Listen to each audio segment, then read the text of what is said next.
నమో శ్రీనివాసాయ నమః. నమో వెంకటేశాయ నమః. అందరికీ నమస్కారం అండి. ప్రతిరోజు మీ రాశి ఫలితాలు తెలుసుకోవడానికి ఇంకా మన ఛానల్ సబ్స్క్రైబ్ చేసుకోకపోతే ప్లీజ్ సబ్స్క్రైబ్ చేసుకోండి. లైక్ చేసి మీ పూర్తి సపోర్ట్ మన శ్రీనివాస ఛానల్ కి ఇవ్వండి. ఈ వారం రాశి ఫలితాలలో గోచార్య రీత్యా వృషభ రాశి వారు ఎటువంటి శుభాశుభ ఫలితాలను పొందుతారో తెలుసుకోవడానికి ఈ మన వీడియోని ఎక్కడా మిస్ అవ్వకుండా చివరి వరకు చూడండి.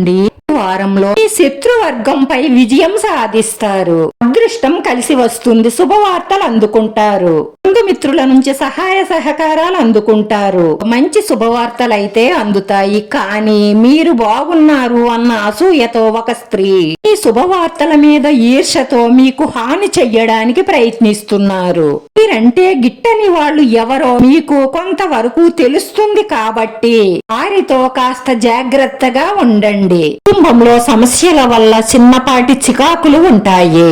అనారోగ్య సమస్యలు కావచ్చు, ఆర్థిక సమస్యలు కావచ్చు, విద్యకు సంబంధించి కావచ్చు, కుటుంబ సౌఖ్యం కావచ్చు. కుటుంబంలో ఏ సమస్య వచ్చినా సరే దాన్ని తెలివితేటలతో పరిష్కరించుకోవాలి. ఘర్షణకు దిగితే సమస్యలు పెరుగుతాయి. స్థిరాస్తులు కలిసి వస్తాయి. ఇంట్లో శుభకార్య ప్రయత్నాలు ఫలిస్తాయి. ఇతరుల విషయాలలో కలగజేసుకోకండి. అనవసరమైన గొడవల్లో తలదోర్చకండి. మీరు మేలు చెయ్యాలి అనుకున్నా మీకు కీడు జరుగుతుంది. కొంతమంది మిమ్మల్ని కావాలని ఇరికిస్తారు. జాగ్రత్త. ముఖ్యమైన నిర్ణయాలు తీసుకునేటప్పుడు మీ మేలు కోరే మీ కుటుంబ సభ్యులతో బాగా ఆలోచించి సరైన నిర్ణయం తీసుకొని పనులు మొదలు పెట్టండి. బుద్ధి బలంతో పనిచేసి ఆపదల నుంచి బయటపడండి. సమయస్ఫూర్తితో పని చెయ్యడం వల్ల ఒత్తిడి తగ్గుతుంది. ఉద్యోగ వ్యాపారాలలో శ్రద్ధ పెంచి పని చెయ్యాలి. తేటలుగా ఆలోచించి పట్టుదలగా పని చెయ్యడం వల్ల ప్రతి దానిలోనూ విజయం సాధించి పేరు ప్రతిష్టలను సంపాదిస్తారు. నిరుద్యోగులకు మీరు చేసే ఉద్యోగ ప్రయత్నాలు ఫలించే అవకాశాలే ఎక్కువగా గోచరిస్తున్నాయి. ఉద్యోగస్తులకు ప్రమోషన్లు, ఇంప్రూవ్మెంట్లు ఉంటాయి.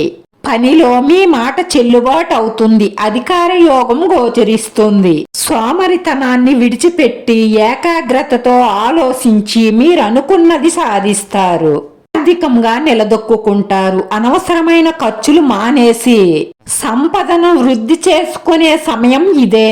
అపావేశాలకు లోను కాకుండా మీ మేలు కోరే మీ వారితో బాగా ఆలోచించి ముందుకు సాగండి. అందరితో ప్రేమానురాగాలతో మెలగడం వల్ల మీరనుకున్న గమ్యానికి త్వరగా వెళ్ళడానికి మీ వారి అందరి సహాయ సహకారాలు అందుతాయి. ఇంట గెలిసి రచ్చ గెలవాలి అని అంటారు. ఇంట్లో అందరినీ సంతోషంగా చూస్తూ మీరు సంతోషంగా ఉండడం వల్ల మీరు పట్టిందల్లా బంగారమే. రాశివారు మరిన్ని శుభ ఫలితాలు పొందడం కోసం పరమేశ్వరుడికి చెరుకు రసంతో శివుడికి అభిషేకం చేయించడం వల్ల మీకు అన్ని విధాల లాభంగా ఉంటుంది. ఇంట్లో ఉన్న నెగిటివ్ ఎనర్జీ అంతా బయటికి పోయి మీరందరూ ఎంతో సంతోషంగా ఆనందంగా ఉండి మనసులో ఉన్న కోరికలన్నీ నెరవేర్చుకోవడం కోసం హయగ్రీవ స్తోత్రాన్ని పారాయణం చేయడం వల్ల మీ మనసులో ఉన్న కోరికలు తీరడమే కాకుండా మానసిక ప్రశాంతత లభిస్తుంది. ఈ రాశి వారి అదృష్ట సంఖ్య 9. ఈ రాశి వారికి కలిసొచ్చే రంగు ఆకాశ నీలం రంగు. మన శ్రీనివాస ఛానల్ ఆదరించండి. అందరికీ ధన్యవాదాలండి. నమో వెంకటేశాయ నమః.